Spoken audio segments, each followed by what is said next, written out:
Hello everybody and welcome back to another episode of Miracle Mindset. Today I have with me a very special guest. I have Alicia Perry Iqbal and I'm excited for you guys to meet her and to get to know her because she has an incredible story and journey, and I'm just so excited and honored for you to be sitting here with us today. So thanks so much for having me. I really appreciate it.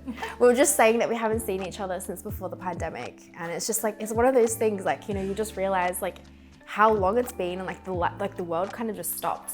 Yeah, like, for like 2 it feels years. like I saw you, but like we were saying, it also feels like I've seen you the whole time, like because we follow each other. Yeah. So I start every single podcast episode out by asking my guests, what is the best piece of advice that you've ever received? That I've ever received? The world is your oyster and take it with both hands. So basically meaning like whatever opportunity, whatever it is you want to do in life, just go for it and don't allow any of your insecurities or anyone to tell you no, because it's your life and you should live it. And I've actually lived by that, so. I feel like you just need to like drop the mic now. Because that's... Boom, and we're done. That's the podcast, guys. Thanks guys for watching. We'll see you next week. That is great advice. So many times we let insecurity stop us from doing stuff. And I mean, I do that all the time. I'm like, imagine if I had started that, like how much further and how much better would I be into this journey if I had actually just started it instead of being too scared to.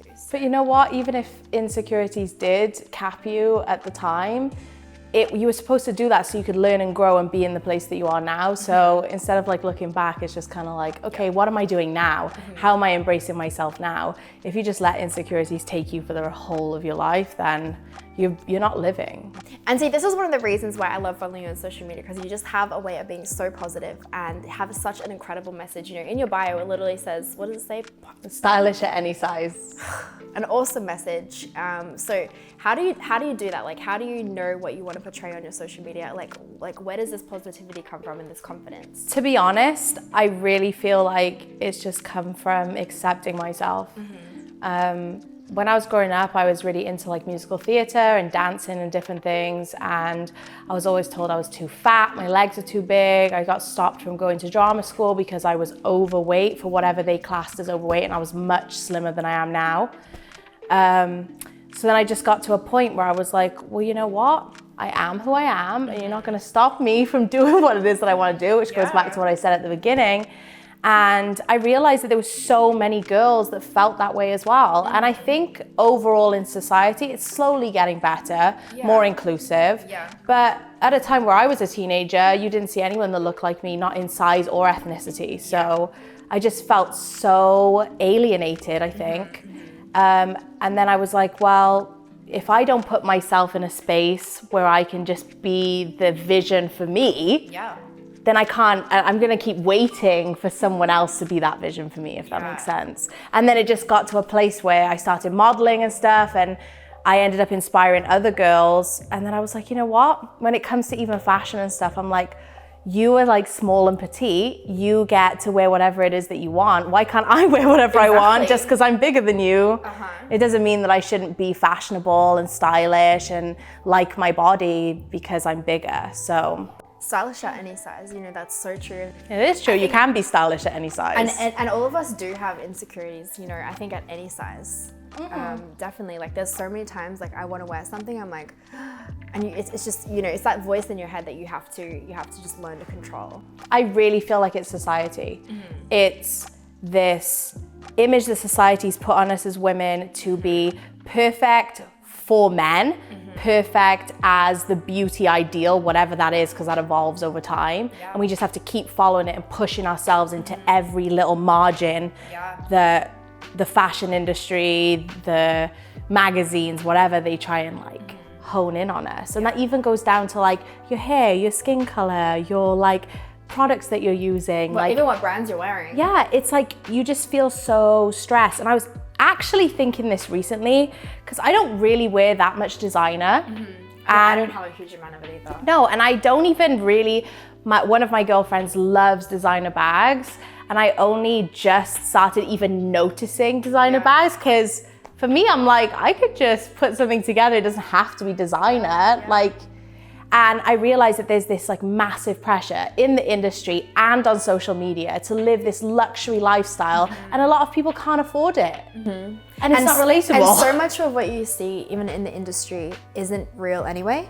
Like, you know, there's so many brands that will send out, you know, bags for you to post with, and then you send them back, you know, it's not even yours. Yeah. Like, things like that. Like, girls will date guys to have them buy them handbags, and then they're making them look like they're making the money, which is fine. Yeah. Let a guy buy you a handbag, but don't make out that you're affording this lifestyle. Yeah. So I was actually watching a video on YouTube the other day. It was really interesting, and it was one of those videos, and I try to stay away from like gossipy videos on YouTube, but the thumbnail dragged me in, and it was celebrities in real life versus celebrities, basically like the photos that they're posting. And the video was done really well. I'm actually gonna link it below here if you guys wanna check it out, because it was very tastefully done. Check that out. But basically, she does it in such a tasteful way. She shows like their photos, and then she shows them in real life. And all of these celebrities, the people that we love and follow, like Kim Kardashian, like the photos the paparazzi have taken of them versus the ones they're posting are so different. Like, they actually have the cellulite that I have. You know, all of these things, they have like the, you know, every little imperfection that I have is what they have, and you know, it's also not just celebrities. Influencers do the same thing. Well, yeah, big time, but probably even worse. What I will say about that is, as much as, oh, you shouldn't be doing those things, it's kind of like the picture is out there. When you have such a platform, we'll use Kim Kardashian as an example, and I'm not saying she is the be all and end all of positivity or something women should look up to for whatever reason. But I do feel that when she posts online, she has how many, like 300 million followers just on Instagram. So she's like putting herself up there for like all of this scrutiny. And she's just like us in the sense that like you just said, everybody has insecurities. So we don't know what her insecurities are. And then on top of it, they're probably magnified because of the platform she has. Most people could say as well, okay, well, she wanted that platform, blah, blah, blah, so you have to be prepared for it. Yes, but that's probably goes into why there's editing on pictures. Is it right? Probably not, but I think it's so much deeper than just... Yeah, you're right. It is very incredibly deep. You know, there's even times like I wanted to post a photo or even do a video, and I'm like, I have a really bad acne today, I'm not gonna post. We've all been there. Like, you know, so it's just that huge pressure. So I love, like, going back to your message, being positive and confident in yourself. And I think, you know, but it doesn't mean that I'm positive and confident all the time. Yeah. It doesn't mean that I don't feel insecurities. It doesn't mean that, you know, I have psoriasis. It flared up last year. I started to get patches on my face. I have one on my chest. Yeah. It was so bad. And it really put me into like an insecure place. And I was like... So how do you deal with that insecurity? Like, do you have any tips or tricks for us for... Do you know what really helped me with insecurities over time?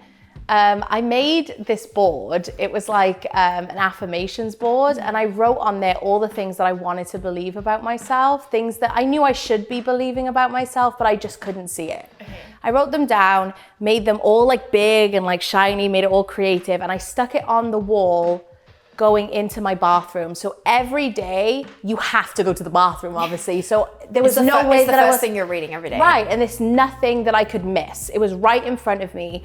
And then I also started to say those things in the mirror. Out loud.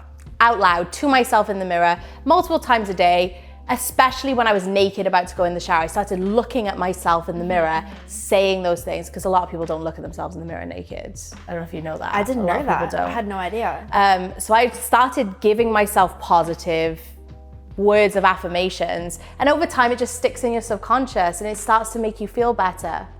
And it really did help me, especially after like being in an abusive relationship and leaving and having my self-esteem completely shot. It was like nice to rebuild myself and feel more confident. But that was one thing that definitely worked for me. There's so much power in your words.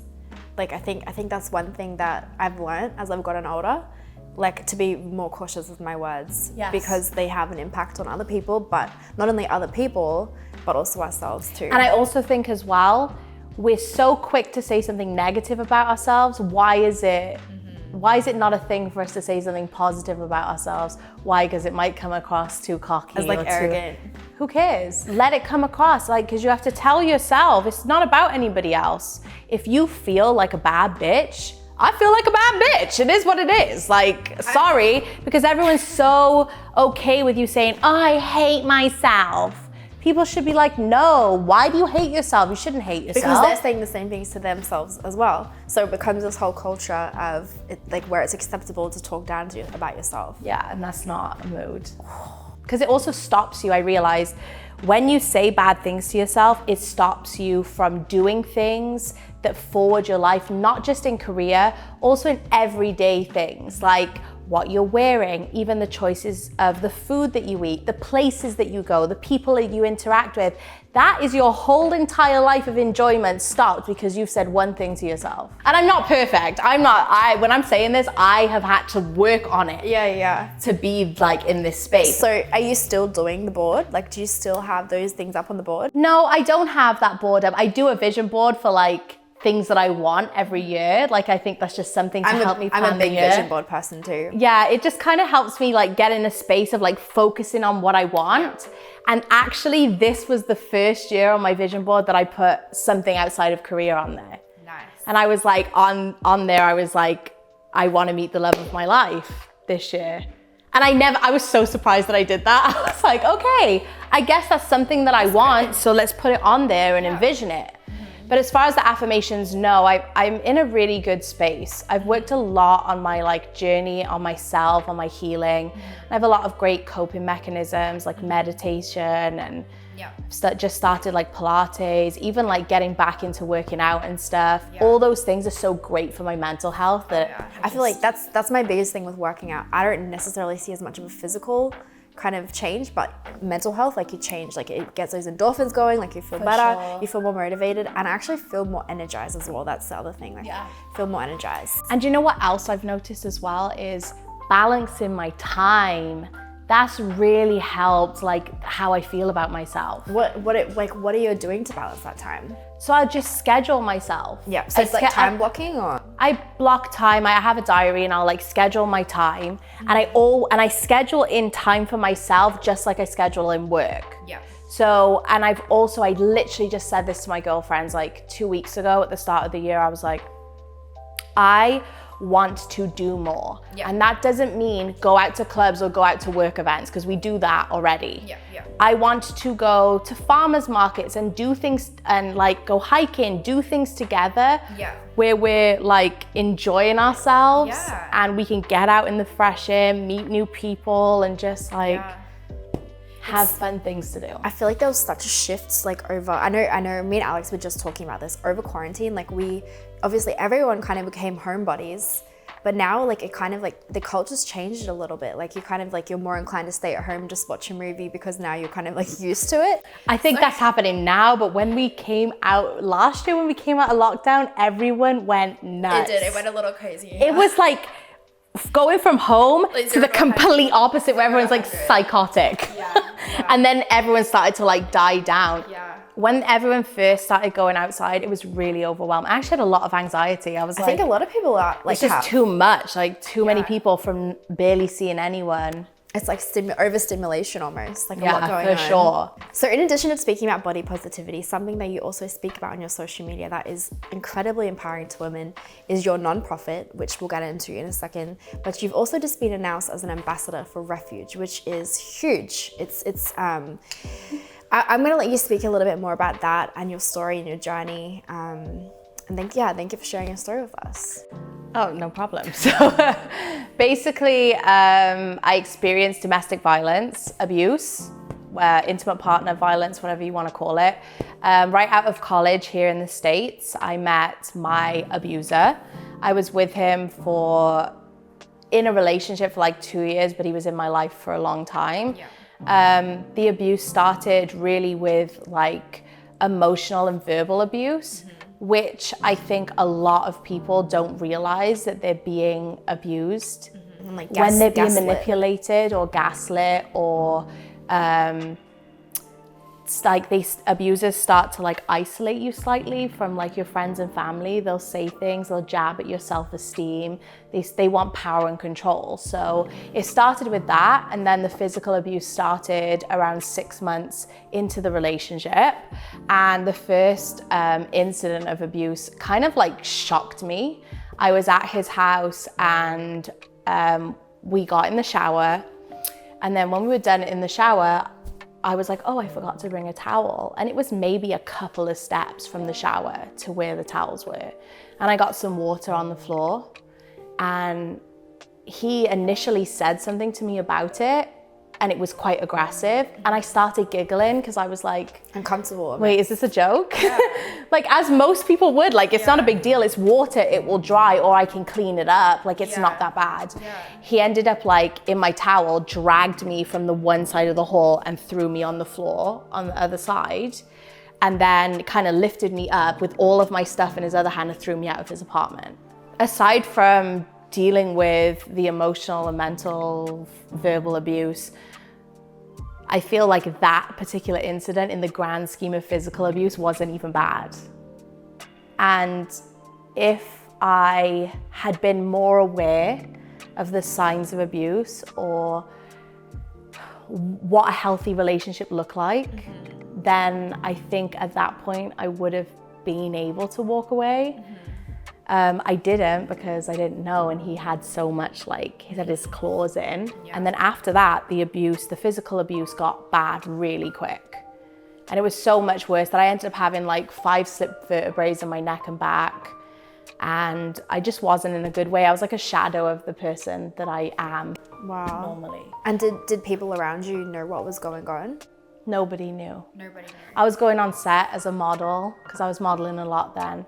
And I had like bruises all over my body. The one day I went to set and I had a slice from here to here on my face. And the makeup artist was like, oh, what happened? And I was like, oh, I was helping my friend put a shelf up and it like fell. So you were like covering. And she was like, oh, it's fine, we'll cover it up. And I was just like, I just had to put on this face, and I just didn't talk to anyone about anything. And it was like a nightmare, because I just felt like I had nobody, and I just didn't know how to leave. I tried to leave multiple times from the relationship. And then when I finally like plucked up the courage to like fully be done, that's when I started opening my mouth and telling everyone about it, which actually I didn't realize talking about it started me on the healing journey. And also regaining my power and lots of things, which has been years of like healing. But so what does, for anyone else who's dealing with, you know, people gaslighting them, you know, that they're dealing with any of these emotional or physical abuse, what are the signs that they can look for? I think it's different with every person. And I think we've got into this thing nowadays of like narcissist abuse. But you can't call everyone a narcissist. But there are narcissists out there, and I think it's the easy way for like everyone to understand what they're talking about. But it takes a lot of diagnosis to be called a narcissist. So I think it's really just down to, is somebody manipulating you? Are they trying to gain power control over your life, your choices, and everything that involves you? If you feel that, which is every woman has really great instincts, whether we listen to it or not. If you just think to yourself when you meet someone, does this seem a little bit controlling? Like little things like, let me know when you get home. That could be someone caring about you, or it could be because they want to control you. But when there's multiple things like that, like who are you out with?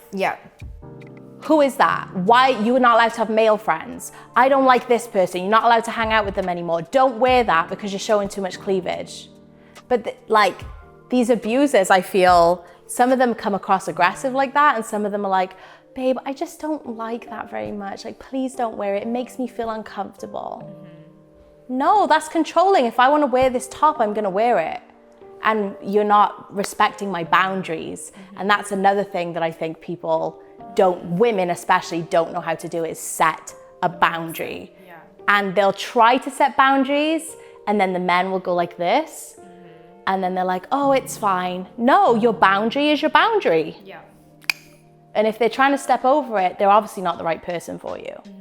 So I think it's And all of that stems back to, do I have a healthy relationship with myself? Yeah. Do I love myself enough to put myself first? Because you cannot have a healthy relationship with somebody else if you don't have one with yourself. So I think as far as like looking for abuse, if you feel like it's abusive, it's abusive. Yeah.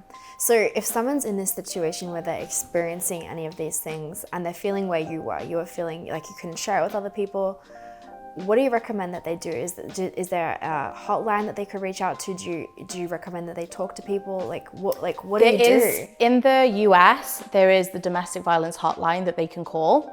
But I think that if you want to leave a situation that is abusive, the first thing I would say to do is tell someone that you trust. Yeah. That you trust. Yeah. That's like really, Emphasis really. on that. And if you don't have anyone, there are lots of different charities or whatever that can give you someone that you can trust. Then it is setting up a safety plan to leave. Because I know like a lot of people live with their partners, it's not safe for them. Scary, like joint bank accounts, like mutual, like the same friend group, like all of these things. And that all pertains to abuse, financial abuse, even now with like electronics. Abusers are controlling their victims by like, even through like the ring lights, the cameras, even like putting surveillance in the house. And you know how you can control like the temperature on your phone, locking the doors and stuff? They're controlling people like that. So it even goes into technology. Like there's so many layers of controlling behavior. Yeah, I was with a girlfriend very recently, like in the last month, and then she's like, oh, I told my boyfriend I'd be home by this time, and she goes, he tracks my location on the phone. And red flag. It was a huge red flag. I remember saying, I literally said to her, I was like, does he always track your location? Like I almost was a little taken aback. Like I didn't quite know how to respond to it. What's interesting to me is a lot of people will make it out like, well, it's just for your safety. Yeah. But the only person I should be worried about is you. What a statement. So, and then going back to the safety plan, what I tell girls is to have a safety bag. Yeah. So within the safety bag, you would have all of your like main IDs, your birth certificate. So your important like documents. Yes. If you can, try and get cash, because if they do control your bank accounts, you want to be able to still have just some financial money. freedom. Yeah, or even open a separate bank account that they don't know about, something that they don't have access to. Yeah. Also setting up a safety word with your trusted person, which could be part of the exit strategy. So if you text that word or you say that word or whatever, they know it's time to get out. Do the exit plan. So they might be your transportation, they might be the one calling the police, whatever it is that you've decided with that person, then probably good to see if you can find like a shelter or some sort of like safe haven to go that he doesn't know about once you leave. And I'm saying this in like heterosexual like relationships, and I understand that it happens in all different types of relationships, not just heterosexual. I'm just speaking as heterosexual. But and then also in the safety bag I would put clothes, probably some essentials that you might need, and then to hide that bag somewhere that he doesn't know, even if it's in a bush outside the house, somewhere that he's not going to find it, and then swipe. And it seems scary, but that's how a lot of girls get away, man. Yeah. And once this has happened, like say you're away, where did you start to just build up your confidence again? I had to get to rock bottom before I rebuilt it. Like I felt like I was like suicidal. It was just, I really was a shadow of myself. Like everything was just like broken, because at the end of the day, you still love the abuser, your partner. So you're also like dealing with a breakup, you're dealing with the understanding that actually you were abused, and then on top of like the physical and emotional strain that you've been left with, and then on top of it having to deal with court orders, restraining orders, criminal stuff, like the police not, like, because in my situation, the police didn't help me, They didn't even take me, when I went to the police station, they didn't even take me into another room to file the report. They had me stand outside telling the report the same way you do when your car gets stolen. So there was nothing in place. I just felt so alone. So then I think it just was like every bit of strength, because women are friggin' superheroes. It just took every bit of strength in me to be like, no, this is not, if I've already lived through this, I'm not gonna allow this to ruin the rest of my life. And it has been like this. Healing journey is always like this. I think probably the end of last year to this year was the time that, and that's like nearly six and a bit years since I left the relationship, that I now feel like in a really healthy space where I'm happy all the time. And I'm not just like, I'm kind of happy and then I burst out crying. You know what I mean? Like, it's a long journey, but Yeah. And now you have a non-profit. Can you tell us a little bit more about that? So my friend, she runs a charity for sexual assault. It's called Voices Against Assault. They're already up and running, and it's just for sexual assault. So I had the idea for my nonprofit for domestic violence, and we had a conversation. We were like, you know what? Let's just combine them, because you get sexually abused in domestic violence relationships as well.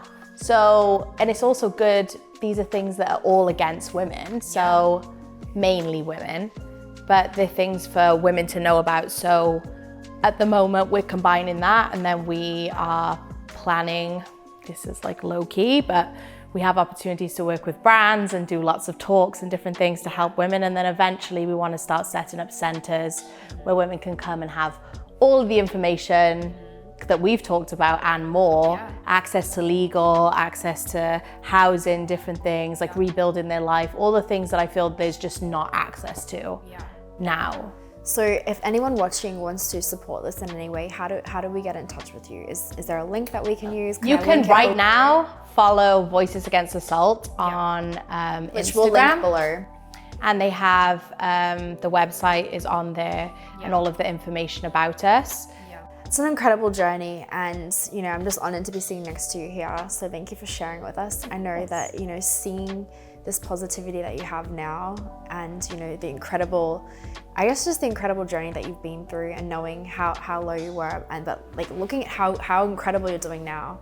It's just so encouraging, to just so many people. So thank you so much. I also think as well, when I have a platform, I talk to women on a daily basis, and it's kind of, not that I'm obligated, but it just feels that if I have this platform and I was able to overcome this, then why wouldn't I want to show women that they can also have that? You don't have to live in these situations. You can be happy and healthy outside of being abused. You don't have to endure it. We're not in a time where women can't have everything for themselves, and I think it's like inspiring even young girls to be like, you know what, I don't actually need a man for anything. And I can go get a job, I can go get my own place, get my own car, do it all for myself, live out all my life inspirations and all my dreams and aspirations, not inspirations, and just like have fun with my friends. And then when you have all of that, it's like, okay, when you meet a guy, it's like, are you actually compatible for me? Instead of, oh, I need you. I can't even get a bank account for myself, which is what it was like in America not so long ago. So, yeah. Well, look, thank you so much for sitting down with us today. You are amazing. Guys, if you want to get in contact with her and follow her content, I definitely recommend it. It's incredible and it's empowering, it's inspiring. So I'm going to link her below, as well as the nonprofit, if you want to check it out, if you want to support it, or if you know anyone who's going through anything, you can definitely recommend that they check it out as well. And I guess we'll just leave it here. But look, thank you so much for sitting down with us today. Of course, anytime. Really appreciate it. Next time we're having cocktails. Oh yeah, mood. Thank you guys. We'll see you very soon.